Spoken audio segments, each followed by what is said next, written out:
Hello, everyone. Welcome to Physics 206 and 207. This is Lab 5, Part 2. And in this part, what we're going to do is we're going to look at a few applications using rotational equilibrium and torques. So the first application is, and we're going to do this both with a model, a human arm model, which you can see here, this like mechanical model, and also with the actual human arm. Think of this as you're performing, or in this case, the model is performing an isometric contraction where they're holding a load in the hand. There's one elbow flexor acting here. So basically it's the tension in this rope. You can think of this as like the biceps force. And what we want to do is if we increase the load in the hand, how does that affect the biceps force while you're performing this isometric contraction? So that's one thing we're going to look at using this model. Right? How is that force, that biceps force, changed by changing the load in the hand? So first of all, if you look at this, this again is like what we typically call a mechanical model or like a functional model. It's not an anatomical model where we're trying to match everything exactly. So the first thing I want you to do, the first question, is compare this mechanical model with your actual arm. What are some similarities and what are some differences? Just mention some similarities and some differences. You know, one or two each would be fine.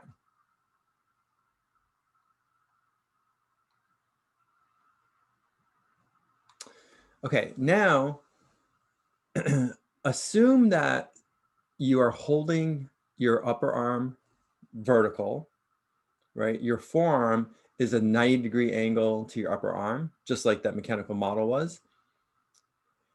Now assume that you're holding a weight in your hand, right? And performing an isometric contraction. So there's no motion of your arm, just holding it.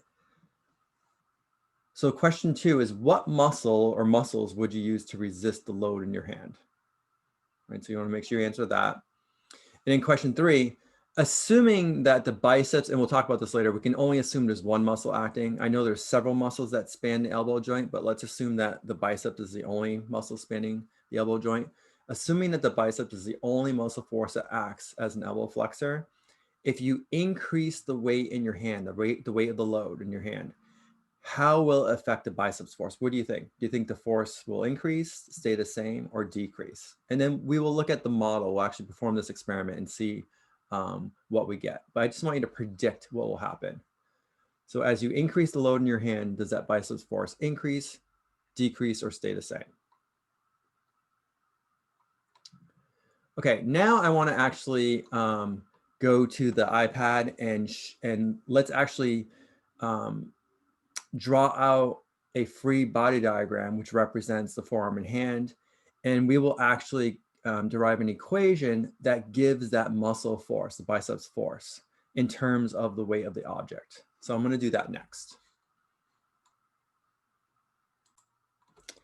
Okay, so let's assume, to keep this simple, I'm just going to draw the forearm and hand as a line. So this is my forearm and hand. I have my upper arm, right, which will be something like that. So this is going to be the elbow joint here. And then what are the forces acting? Well, the forearm and hand itself has a mass, right? So there's going to be a gravitational force acting at the center of mass of the forearm and hand. So I'll draw that, say, right here. So that's the center of mass of the forearm and hand. So the force acting downward is going to be the weight of the forearm and hand. Then let's assume the object is in the hand here. So this is a hand. So I have the weight of the object pulling downward. And then we have some type of muscle force, right? You can think of it as the biceps, even though in reality, we know that there's several muscles that span the elbow joint. But in order to solve this problem, we have to assume there's just one, or we can kind of lump them together into one muscle force. So let's assume there's one muscle force acting, I don't know, something like this. So this would be, I'll call it FM for muscle force. And then there's one other force that may not seem as obvious, but there's a joint reaction force, right? There's a force at this at the elbow joint itself. So basically it'd be the force of like the humerus on the ulna, right? There's some joint reaction force. I don't even know what direction. I guess it'll be going something like this. I'm just gonna draw it like this. It doesn't really matter. So something like that. Okay. So if the individual is performing an isometric contraction, right? So the forearm and hand is not moving at all. Therefore, if that's true, we know that the forearm and hand is in rotational equilibrium. So therefore, the sum of the torques about any point we choose has to equal, I'll put 2.0, has to equal 0. All right, so the sum of the torques about any point that we choose has to equal 0. Because I don't know anything about the joint reaction force, I really don't want that torque due to the joint reaction force to appear in my equation. So I'm going to put my axis of rotation, right, the point at which the torques are summed about, to be right at the elbow joint. So this is going to be, I'll do it in red. That's going to be my axis of rotation. Okay, then FJ, since it passes right through it, right, its line of action is right through the axis of rotation, it's not going to contribute a torque about that point, which is nice because we don't know what FJ is. Okay, so I know the forces. Now I need to figure out the moment arms, right? So remember, the moment arm is going to be the perpendicular distance from the line of action of the force to the axis of rotation. So if I start with like the weight of the forearm and hand, this is the line of action of the force, right? The line along which it acts. And then the perpendicular distance from that line of action to the elbow joint, right? The axis of rotation is this distance right here. So that's going to be, I'll call it D, forearm and hand. D for like distance, but it's really the moment arm, right? The forearm and hand. Okay, what about the weight of the object? Well, this is the line of action of that force. So the perpendicular distance, right, is just this distance, this horizontal distance. So let me do that in blue again. This is going to be, I'll call it DO. So that's the moment arm for the weight of the object. And then finally, the muscle force, this would be the line of action, something like that. So the moment arm is going to be this distance. I'll do it in green. Here, it's a perpendicular distance. So that value, that length, call it dm, that's going to be the moment arm for the muscle force. Okay, now that I have all my forces and I have the moment arms, I can compute the sum of the torques about the elbow joint. So let's do that next. So I have, we know that the sum of the torques about the elbow joint has to equal 0. So I have a torque due to the muscle force, plus I have a torque due to the weight of the forearm and hand, plus I have a torque due to the weight of the object, plus a torque due to the joint force. That's going to equal 0.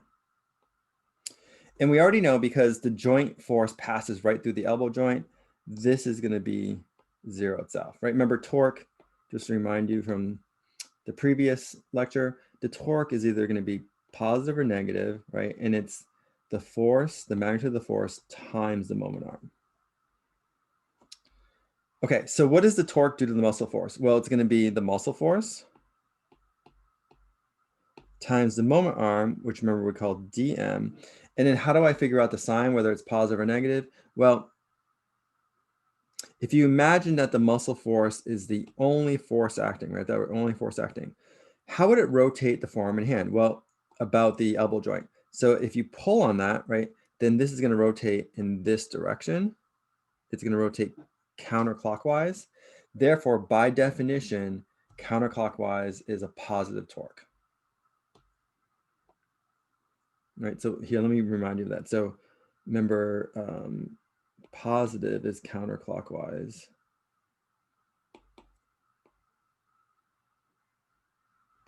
And negative is clockwise. So this is going to be positive Fm times dm. Okay, then I have the torque due to the weight of the form in hand. So the force is the weight of the form in hand. The moment arm was d form in hand, right? And then since that, if you imagine that this is the only force acting, right, the weight pulling down, how would it rotate the form in hand? It'd rotate it clockwise. So this is going to be negative. And then finally, I have the weight of the object, right? So I want the torque due to the weight of the object. So it's the weight of the object times the moment arm of the object. And that would also cause a clockwise torque. So that's also negative. And that's all going to add to 0. So notice what I can do here is I can solve this for the muscle force. I can solve it for Fm. Okay. In fact, if you do that, basically you just move the other two terms to the other side and divide by dm. So the muscle force is going to be the weight of the form in hand times the moment arm of the form in hand plus the weight of the object times the moment arm of the object, all divided by the moment arm of the muscle. So that's going to be an important equation that we're going to use several times for this part of the lab. Okay, now there's another way I want to write this.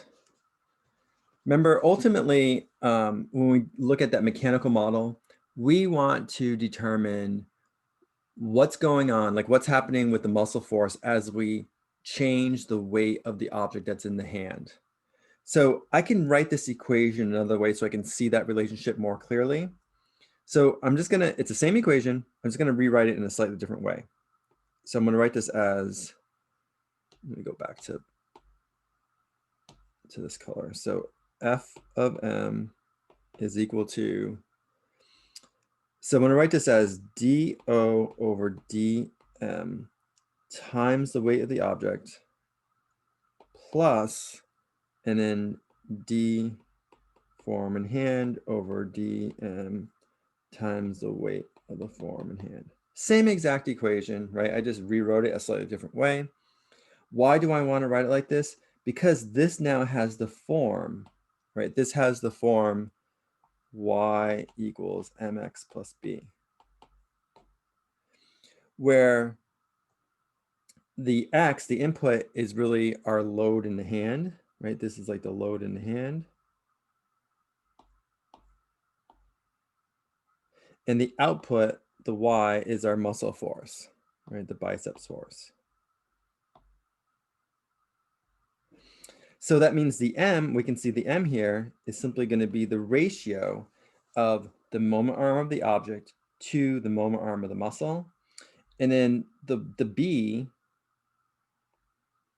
which is related to the y-intercept, that's going to be the ratio of the moment arm of the forearm and hand divided by the moment arm of the muscle times the weight of the forearm and hand. Okay, so at some point you're going to be asked for those two things, but again, you can just pick it out, right? The m here has to be the ratio of the moment arm of the object to the moment arm of the muscle, right? Because it's a coefficient of the weight of the object. So it's the thing that's multiplying the weight of the object. And then the b here has to be that constant term at the end. So this is the ratio of the moment arm of the forearm and hand to the moment arm of the object, to the moment arm of the muscle times the weight of the forearm and hand. And that's basically our y-intercept.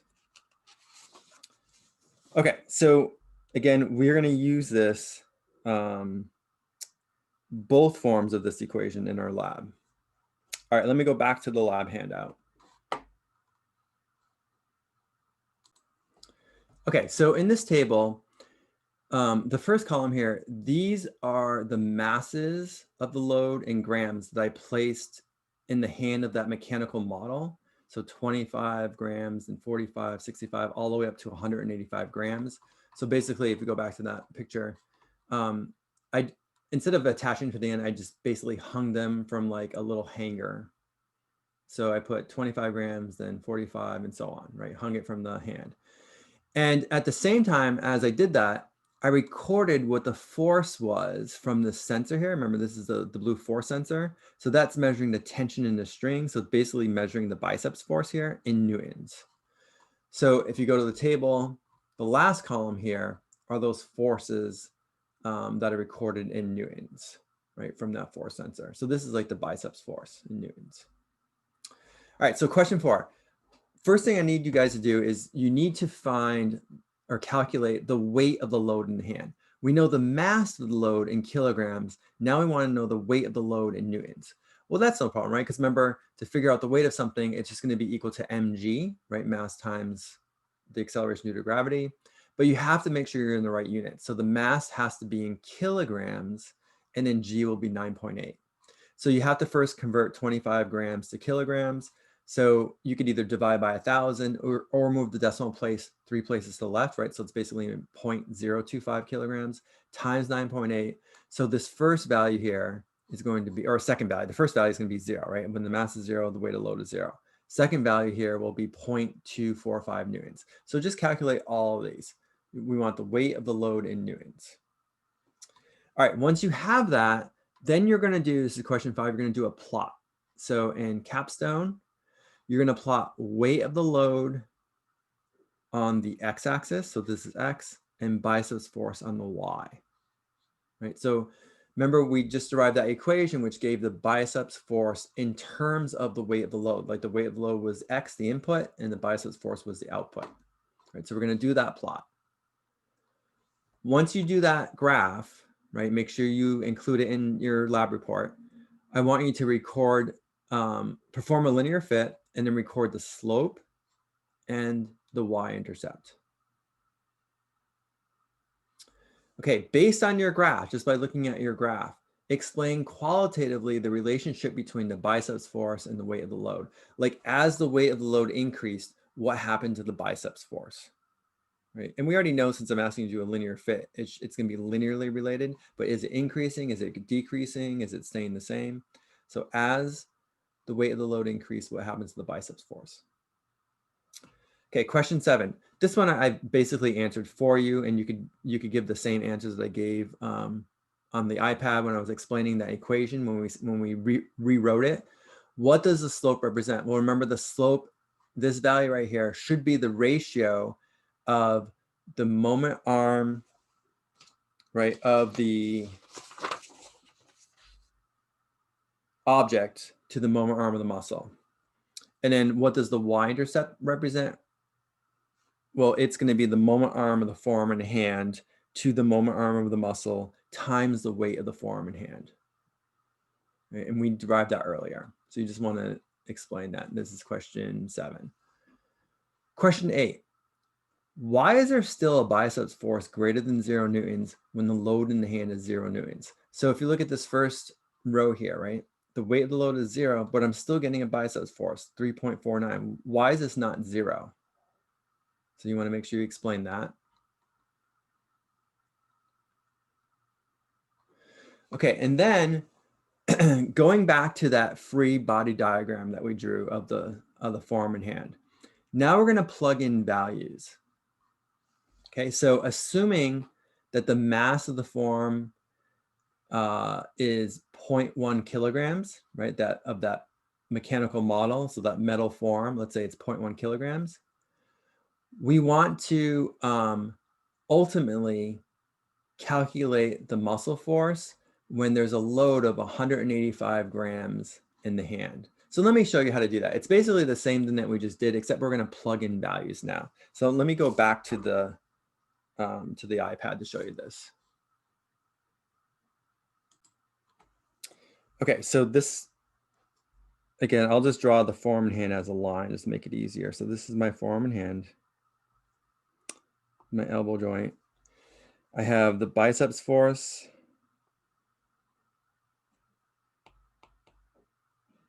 So the muscle force. We have the weight of the forearm and hand. We have the weight of the object. And we also know, we're told that the mass of the forearm and hand is 0.1 kilograms, right? So we know that the weight of the forearm and hand is going to equal the mass of the forearm and hand times, oops, there should be H here. So mass of the forearm and hand times g.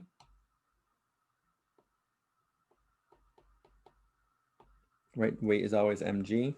So we can compute that, right? It'll be 0.1 times 9.8. So that'll be 0.98 newtons. So that's the weight of the form in hand. We're told that the weight of the object, right? Well, we know it's equal to the mass of the object times g. And the mass that we want to use is the one that was 185 grams. So in this case, it'll be 0.185 kilograms times 9.8. So that'll be 1.813. We also know, we're also given the moment arms, right? So the moment arm, remember this is the line of action of the weight of the form in hand. So this distance right here is the moment arm. Well, we're going to be told, so D form in hand, that this value is 0.14 meters. Okay, then we have, well, this is the line of action of the weight of the object. So this is going to be the moment arm from here to there, the horizontal distance, right, from that line of action to the elbow joint. And we're told that that DO is 0.35 meters. And then we also have the line of action of the muscle force, so something like that. So that means this distance, the perpendicular distance, that's going to be our dm, right, moment arm for the muscle. And in this case, it's going to be 0.045 meters. Okay, so we're given all those values, 0.045. It's basically like where the rope attaches relative to the elbow joint, right? The perpendicular distance. Or in a real arm, it'd be where the tendon attaches relative to the elbow joint, right? The closest perpendicular distance there would be the moment arm. Okay, so using all this information, now we can calculate the biceps force, right? By using the fact that the sum of the torques about the elbow joint has to equal 0, right? So you're just going to use the same equation as before. Remember, we derived this. The muscle force, biceps force, should be the weight of the forearm in hand times the moment arm of the forearm in hand plus the weight of the object times the moment arm of the object, all divided by the moment arm of the muscle. So using all the information, you want to calculate that muscle force, right? The biceps force. Okay, so think of this as like your computed value. So that's your computed muscle force. All right, let me go back to the handout. Okay, so that value that you just found, and you should show me all the calculation, the entire calculation. Show me the free body diagram for question 9. Show me all the values, just like I did on the iPad, and calculate the muscle force, and that value is going to go here. That's computed biceps force. Now, what is the experimental biceps force? Well, that's the value that we actually got from in a table when I did this out. When the mass was 185, this value should be 16.15, right? The biceps force was 16.15. So when the load in the hand was 185 grams, that was the muscle force, the biceps force. So that value is just going to be 16.15. So you can just write 16.15 here. And then I want you to compare these two by computing the usual percent experimental error, and make sure you show me that calculation, right? The percent error calculation. Think of the computed as being the accepted one. So when you compute the error, right? Remember, it's the difference, absolute value of the difference divided by the accepted. So just divide by the computed times 100. Okay, so that's it for the mechanical model. Now, I want to look at something very similar. So we're going to do the same isometric contraction holding the object in the hand. But in this case, we're going to use a human arm, right? So I just got some data from a subject. And the question is, how do I figure out all these parameters that we need, right? We need to know the moment arm of the forearm and hand. We need to know the moment arm of the object. Some of these things I can measure. So the moment arm of the object, I can measure the distance with the tape measure from the elbow to where the object is, right? The center of the object. But the other values I have to get from tables, right? And basically what I did was I used information from cadavers.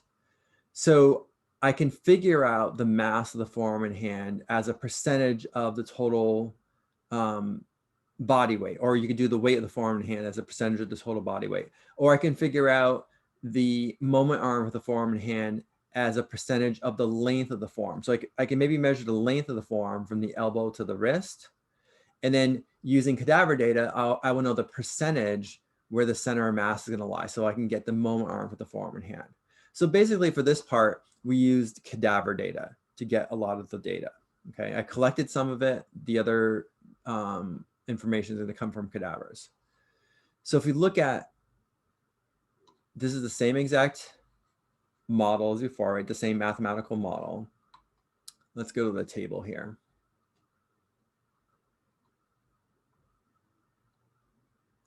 Okay, so these are the values in a table that I collected for you. So the weight of the person, we're gonna put as 1,001 newtons. The length of the forearm, so that was the distance, and you can see all the definitions here. So the length of the forearm is from the elbow axis, the elbow joint, to the wrist. So I measured that in centimeters and converted to meters. So that was 0.28 meters. So given that information, we now want to calculate the weight of the forearm and hand. Well, based on cadaver data, it turns out it's around 2.2% of the person's body weight. So to find the weight of the forearm and hand, all you're going to do is use 0.022, right? That's 2.2%, 0.022 as a decimal, times the weight of the person, times 1,001. And that'll be the weight of the forearm and hand in newtons. The weight of the object, well, it was a 2 kilogram object, right? So I just multiplied by 9.8 to get 19.6 newtons. So that's given. To find the moment arm of the forearm and hand, this again was cadaver data. It turns out it was 68.2% of the length of the forearm. Remember, we measured the length of the forearm to be 0.28 meters. So if we do 0.682 times that value, that's going to be the moment arm of the forearm and hand. The moment arm of the object, I just measured from the elbow joint to the object in their hand that they were holding. And that turns out to be 0.36 meters. This is not easy to get, right? Because you could maybe do it if you had X-ray data, but it's going to vary with subjects. So I just chose sort of an average value. So we're going to say that the moment arm of the biceps muscle is the same as it was for the mechanical model. It's around 0.045 meters, right? Remember, this is like the distance from the tendon to the elbow joint, that moment arm. Okay, so given that information, here's what you need to do. You need to, first of all, you need to calculate these missing values here. And then ultimately, you want to calculate the biceps force using the same equation that we've been using, right? So calculate the biceps force. And then there's one other question here, question 12. How does the force of the biceps muscle compare to the weight of the object? So when you calculate this in newtons, how does it compare to the weight? Remember, you were holding 19.6 Newton weight in the hand. Is it about the same? Is it like 2 times as large? Is it half as large? Is it, 20 times as large? So if you just write it as a ratio, if you do the biceps force, muscle force, divided by the weight of the object, divided by 19.6, that'll tell you, it's 3 times as large, or 1/2 as large, or 10 times as large. So I just want to get that particular answer. How many times as large is it as the weight? Okay, so it's very similar to what we did with the mechanical model, except we used the real human arm, and then we had to use cadaver data to get these, to get the weight of the forearm and hand and the moment arm of the forearm and hand. All right, then there's one last part here. So in this part, we're going to determine the location of the center of gravity of the human body relative to the person's feet. So like if you're standing up, it'd be how far up from the floor your center of mass is, your center of gravity. So relative to their feet. So let me explain how we do that. And we're ultimately going to come up with this equation that gives that position. The Z here is the distance from their feet to the center of mass. So we want to come up with an equation that gives that value for Z. All right, so I'll do this on the iPad. Okay, so basically, here's what's going on. We have this board.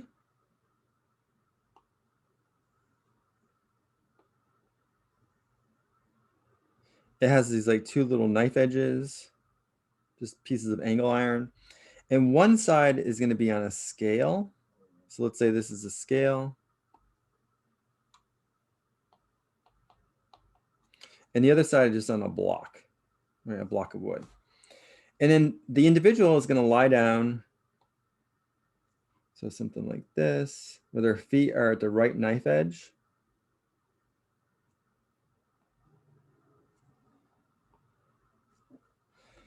And then measuring the force on the scale, right? The force that the scale reads when they're lying down like that, we're going to be able to estimate the position of their center of mass. Let's say their center of mass is right there, okay?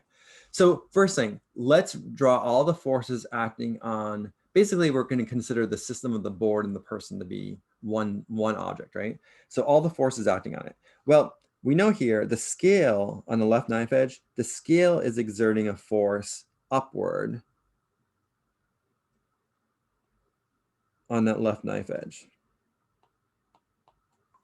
So I'm going to call that F.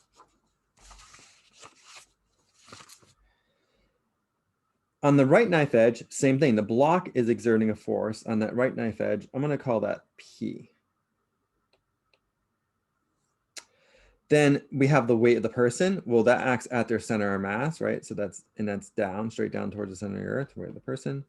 And then the board has a weight. And as long as the board, doesn't have a ton of extra nails or screws on one side, it's pretty much symmetrical. We're going to say that the weight of the board acts at the center of the board. So something like this. This would be like the weight of the board, right at the center. Okay, now, when the person is lying still like that, right, the board and the person are still, then they're in rotational equilibrium. So I know that the sum of the torques about any point I choose has to equal 0.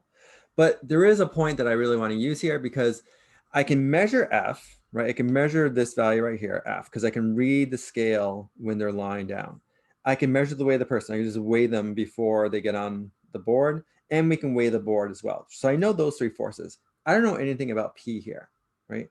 I don't know anything about that force because I can't measure it. I don't have a sensor there. I don't have a transducer there or anything to measure that force.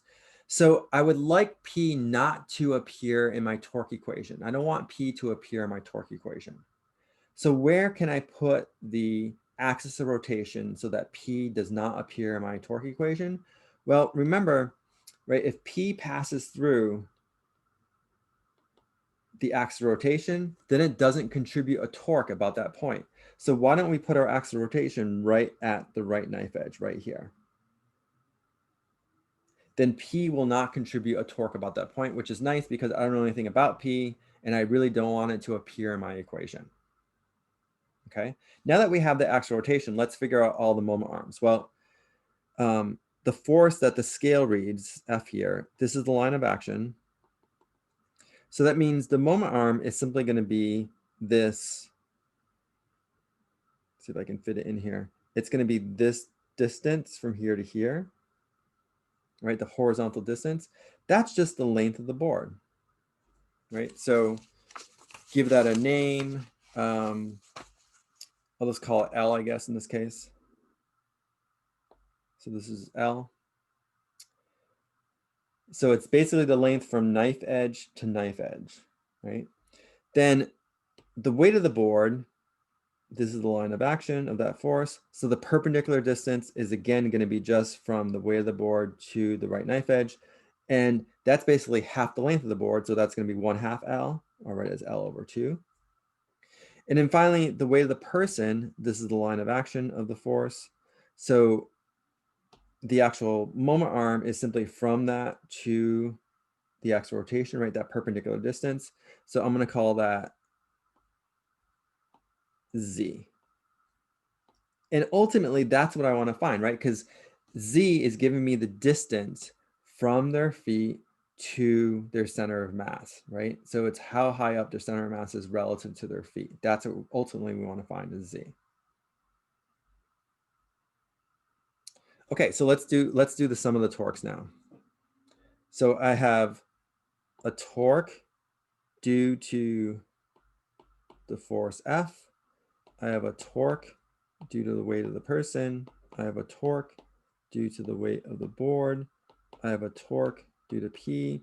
That's going to equal 0, right? The sum of the torques about that rotation point has to equal 0. And since the force P passes right through the axis rotation, it doesn't contribute a torque. So we already know that one's 0. Okay, what about the other one? So torque due to F. Well, it's going to be the force F times the moment arm, which is L. And notice here that if that were the only force acting, right? If this is the only force acting, how would it rotate the board and the person? It would rotate it clockwise, right? About the rotation point, it rotate clockwise. So that means this has to be negative. Then I have the weight of the person times the moment arm, which was Z. And how would that rotate it? Well, if that were the only force acting, it would rotate the whole thing counterclockwise, right, in that direction. So that's going to be positive. So this is plus. And then finally, I have the weight of the board times the moment arm, which is L over 2. And that torque is also positive because it would tend to rotate it counterclockwise. And that's got to equal 0. Okay, now let's solve this for Z. Okay, so solve for Z. So here we need to do a little bit of algebra, right? I'll add FL to both sides. Start with that. So I'm going to get weight of the person times Z plus, oh, this should be a B here, right? Weight of the board plus weight of the board L over 2 is equal to FL. Remember, I want to solve this for Z. Now I need to subtract this term, right? Weight of the board times L over 2. Weight of the board times L over 2.